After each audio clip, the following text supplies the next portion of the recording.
Nah, yang paling penting untuk mengatasi rekstir bunyi, jangan lupa komponen ini yang harus benar-benar diperhatikan teman-teman. Nah, komponen ini namanya itu gigi pinyon. Gigi pinyon setir yang harus kita benar-benar perhatikan. Nah, ini giginya jangan sampai kemakan dan jangan sampai luka. Nah, ini sama ujungnya juga ya harus diperhatikan. Itu yang paling utama untuk servis rekstir.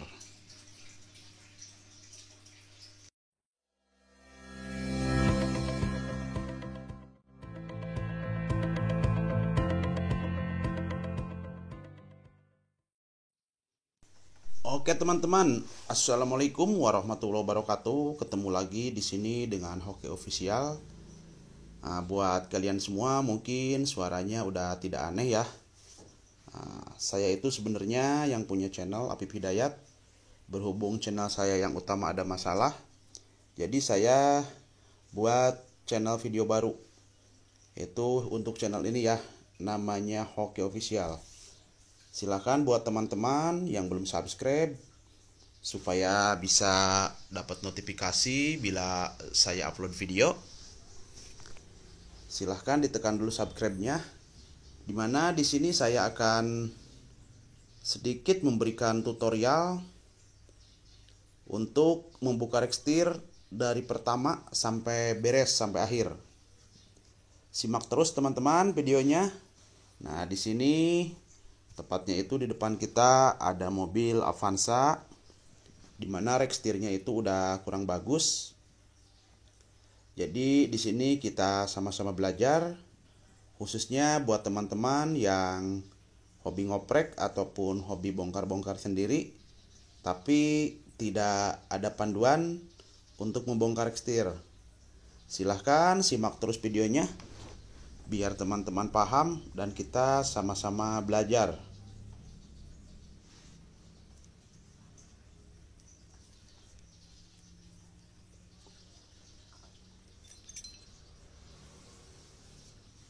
Nah, di sini satu lonjor rekstir udah saya bongkar. Untuk langkah pertama, teman-teman jangan lupa melepaskan dulu karet bootnya dan juga si baut 12 yang ada di batang join setir. Nah, di sini ya, ini udah saya lepas baut 12-nya. Nah, ini kebetulan rekstirnya udah mudah. Kita bongkar di bawah ya, udah diturunin. Nah, ini perlahan-lahan teman-teman bisa langsung melepaskan untuk si klem pengunci karet boot.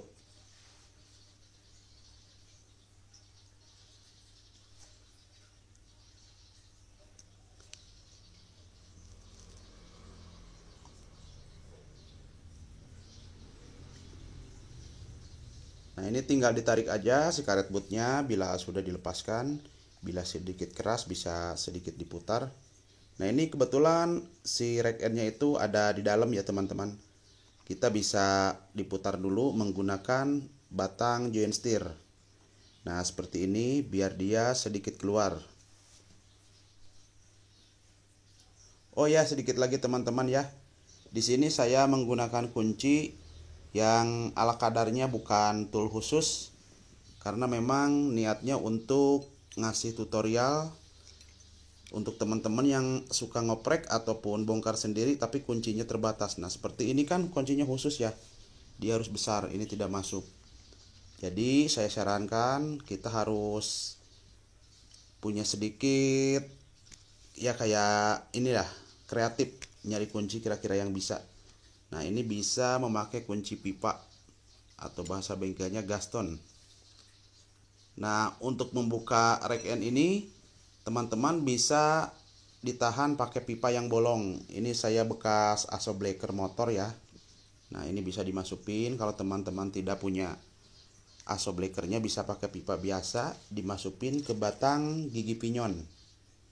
Nah, ini kan dia agak turun ke bawah sedikit. Kita bisa mengganjalnya pakai kayu ataupun pakai apalah, ini ada nih kebetulan. Nah, kita manfaatkan aja yang ada.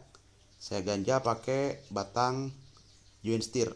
Nah, kita langsung buka ya. Nah, seperti ini teman-teman. Ini untuk tahap membuka rek N.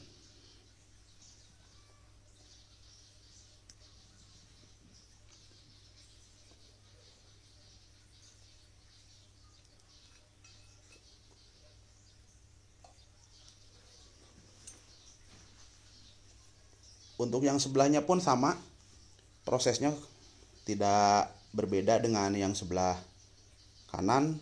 Nah, dilepaskan dulu bootnya, lalu si rek N nya dibuka pakai kunci yang tadi, kunci Gaston atau kunci pipa.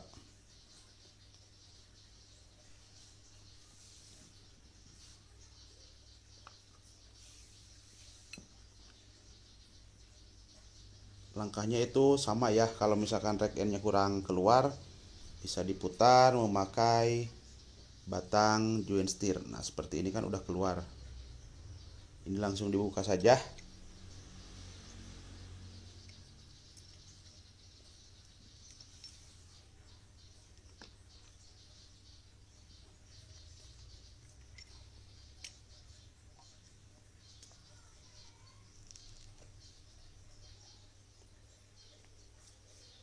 Nah tinggal diputar.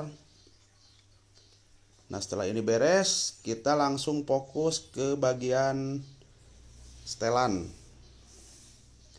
Nah untuk rek steer biasanya kalau setelah dibongkar ini busingnya harus diganti teman-teman ya, dianjurkan diganti karena harganya memang tidak seberapa dan sangat fatal kalau misalkan kita bongkar rek steer kalau busingnya tidak diganti, sama aja bohong lah kalau memang ada keluhan bunyi. Nah, di sini pun kita memakai kunci Gaston juga karena memang kalau kunci ini sangat besar ukurannya. Teman-teman bisa dipaskan dulu, setelah pas nanti posisi rek steernya posisi horizontal dibalik. Oh, sorry teman-teman, posisi vertikal ya. Nah, ini udah pas. Supaya posisi bukanya lebih mudah, teman-teman tinggal membalikan posisinya ke atas. Nah seperti ini teman-teman ya, posisi vertikal dibalik ke atas. Ini untuk mempermudah melakukan pembukaan si bagian setelan. Nah seperti ini.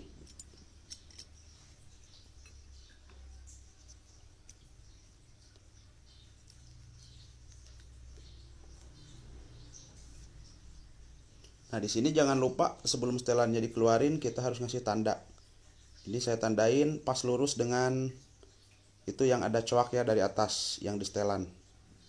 Kalau misalkan modelnya yang pakai baut atau baut L, teman-teman bisa ditandain juga sama kurang lebih seperti ini, ataupun pakai tip X, ataupun bisa ditandain pakai obeng ataupun drip, diketrik dulu dikit teman-teman ya.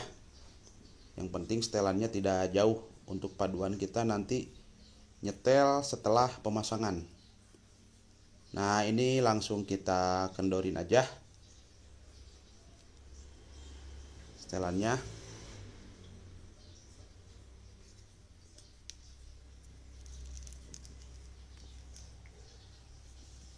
Nah di sini ada per di dalamnya, diperhatikan juga. Terkadang ada juga yang patah si pernya, dan juga siringnya ini diperhatikan teman-teman.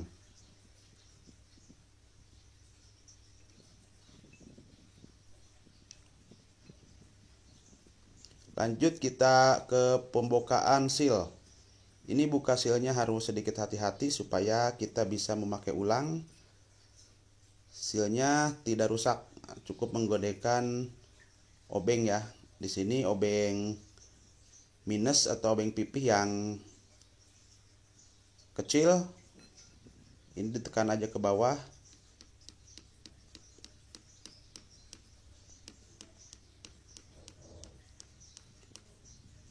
Nah ini obengnya saya terlalu kecil ya, saya gunakan untuk mencongkel sebenarnya obeng yang ini. Berarti untuk menekannya kita harus memakai obeng yang sedikit besar. Nah di sini saya menggunakan obeng pipih juga tapi yang sedikit besar supaya ada tenaga ya teman-teman untuk menekannya. Nah diusahakan ini dia ditekan aja, memakai perasaan supaya sealnya tidak rusak. Untuk kita menghemat dan bisa dipakai lagi sisilnya di saat kita pemasangan. Nah, ini kan naik ya, yang sebelahnya ditekan, sebelahnya naik. Nah, kita bisa langsung mencongkelnya dengan obeng yang pipih juga, yang kecil, sambil ditekan sebelahnya. Kita bisa langsung mencongkelnya. Ini karena udah ada rongga, jadi obeng yang untuk mencongkelnya pasti sedikit mudah. Nah, ini tinggal ditekan sebelah, yang sebelahnya diangkat aja. Nah, seperti ini teman-teman ya. Nah, sangat mudah, dan seal pun akan keluar sendiri.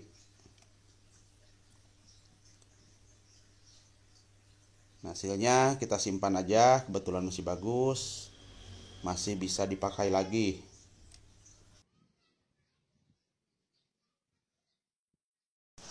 Lanjut kita ke proses membuka snap ring atau sepi penahan gigi pinyon. Nah, ini kan masih banyak grease ya teman-teman.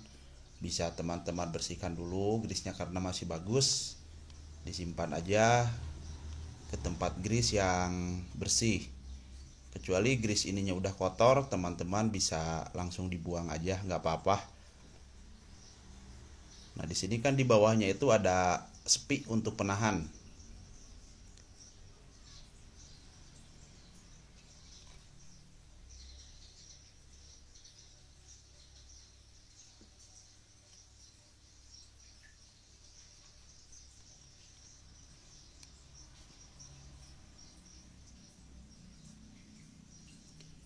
Nah, di sini saya tidak menggunakan kunci khusus ataupun kunci snap ring, jadi saya hanya menggunakan obeng yang sedikit runcing, obeng kecil untuk mencongkel si bagian sepi. Karena saya rasa teman-teman kan tidak bakalan komplit juga kuncinya, jadi di sini saya sedikit memberikan masukan untuk alat-alat yang kita gunakan pun tidak lengkap ya teman-teman. Ini cukup dicongkel di bagian ujung sepi yang bolong pakai obeng. Setelah dia sedikit bergerak, tinggal kita tekan si bagian sepinya.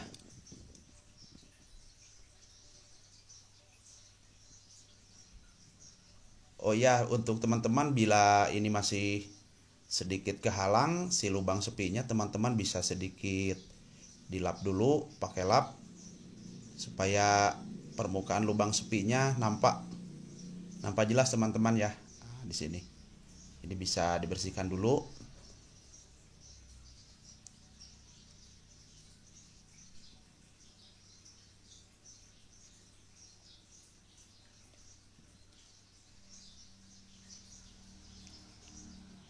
Nah, setelah ini bersih, teman-teman bisa langsung mencongkel bagian lubang sepi. Nah, jadi di sini kita harus menggunakan dua obeng. Yang satu obeng runcing, yang satunya obeng pipih buat nyongkel dari bawah ke atas. Ini sangat mudah teman-teman, bisa dilakukan sendiri tanpa harus menggunakan kunci khusus. Bila teman-teman tidak punya obeng pun, ini bisa menggunakan paku yang sedikit panjang.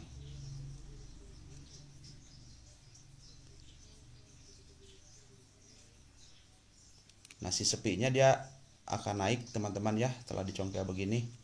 Nah, ini langsung terlepas. Oh iya, satu lagi teman-teman, jangan sampai si posisi sepinya nanti di saat pemasangan jangan sampai terbalik. Ini harus diperhatikan juga karena dia agak sedikit cembung untuk sepinya.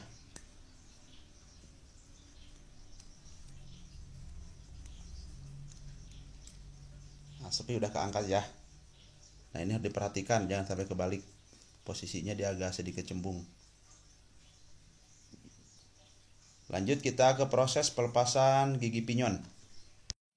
Nah, yang paling penting untuk mengatasi rekstir bunyi, jangan lupa komponen ini yang harus benar-benar diperhatikan teman-teman.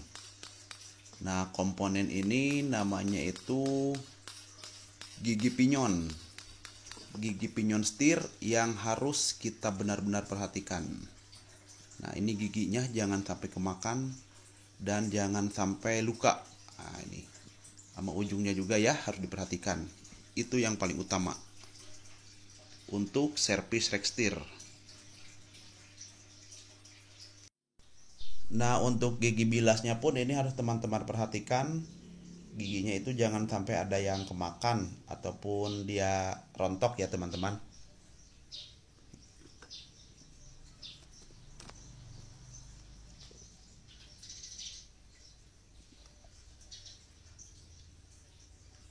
Nah, untuk teman-teman bila misalkan si grisnya udah kotor ataupun sedikit kurang bagus, ini teman-teman bisa langsung dibersihkan aja, bisa dicuci pakai bensin ataupun pakai solar ya.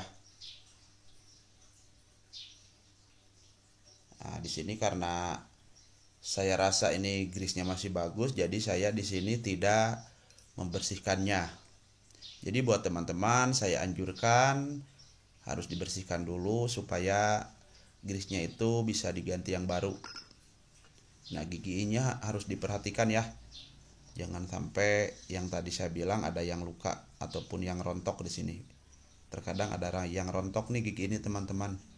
Gigi ini rontok pun dia bisa menyebabkan bunyi atau kemakan. Nah, satu lagi busing ini jangan sampai lupa teman-teman ya. Untuk melepasnya sangat mudah. Ini tinggal dicongkel aja pakai obeng pipih yang kecil. Nah, setelah dia agak keluar tinggal didorong dari arah sebelah kanan. Nah, ini tinggal dicongkel sedikit. Karena ini bahannya plastik, kalau misalkan kita mau ganti dirusak pun nggak apa-apa. Nah, ya untuk busingnya.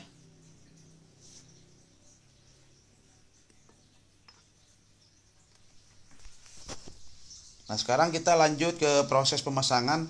Untuk proses pemasangannya sama seperti awal kita bongkar.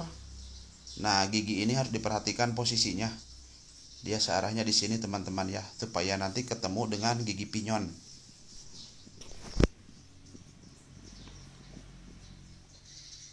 Untuk pemasangannya teman-teman bisa dipelajari dari awal membongkar teman-teman. Bila perlu, kalau misalkan teman-teman belum paham, bisa langsung sambil nonton video ini di saat perakitan. Nah, untuk teman-teman mungkin sedikit saya ngasih masukan nanti untuk di bagian penyetelan, teman-teman itu jangan sampai tandanya itu dia jauh. Kalau misalkan kita busingnya ganti baru atau giginya pun masih pada bagus, teman-teman bisa langsung ngikutin ke posisi setelan awal. Bila ada sedikit bunyi, teman-teman bisa sedikit ditambah kurang lebih 1/4 cm ya, dikencangkan ke arah jarum jam dari awal posisi tanda kita ngasih tanda tadi. Nah, mungkin teman-teman cukup sekian, simak terus videonya. Berhubung saya pun di sini menjelaskannya sangat panjang, jadi teman-teman simak aja ya caranya ini sampai beres videonya, jangan di skip. Karena ini saya rasa sangat detail sekali untuk videonya, sehingga memakan durasi yang sedikit panjang. Oh, sekali lagi buat teman-teman yang belum subscribe, silahkan subscribe channel ini ya. Karena channel ini yang punyanya masih Apip Hidayat, dimana akun utamanya itu ada masalah, channel utamanya. Jadi teman-teman yang mau berlangganan ke video-video Apip Hidayat yang lain, bisa terus ikuti channel ini. Insya Allah saya pun akan lebih bersemangat untuk membuat konten-konten sederhana buat teman-teman yang mau belajar atau kita sama-sama belajar bareng lah. Ya udah teman-teman, perhatikan aja videonya. Di akhir kata saya ucapkan wassalamualaikum warahmatullahi wabarakatuh.